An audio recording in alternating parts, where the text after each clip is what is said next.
अर्थात काल रात्री एका महापालिकेच्याच कार्यक्रमात ते असे बोलले, माझं लक्ष नव्हतं ते बोलले हे खरं आहे. आज पत्रकारांसमोर बोलताना त्यांनी हा विषय रिपीट केला, मात्र त्याचा विचार आत्तापर्यंत कधी केला नव्हता.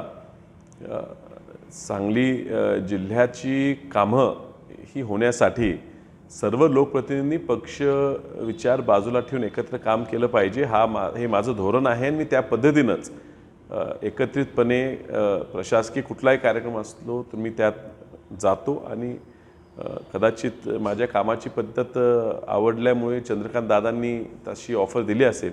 एक राजकीय विचार आमचे वेगळे जरी असले तरी जिल्ह्याचे ज्येष्ठ ते आज पालकमंत्री आहेत, राज्याचे ज्येष्ठ नेते आहेत, ते जर आपल्याला अशी ऑफर देत असतील तर कदाचित आम्ही आमचे काम चांगले करतोय असं एक पोचपावती होईल. मात्र असा कुठलाही विचार मी केलेला नाही आणि अपक्ष म्हणून निवडून आल्यावर मी कुठल्या पक्षात प्रवेश कायद्यानेच करू शकत नाही. त्यामुळे उर्वरित 4-4.25 वर्षाचा जो माझा काळ आहे तो अपक्ष म्हणूनच जाणार आहे आणि कुठल्याही विषयाला पाठिंबा देत असताना इश्यू बेस्ड निश्चितच गरज पडली तर कुठल्याही विषयाला पाठिंबा द्यायची माझी तयारी असणार.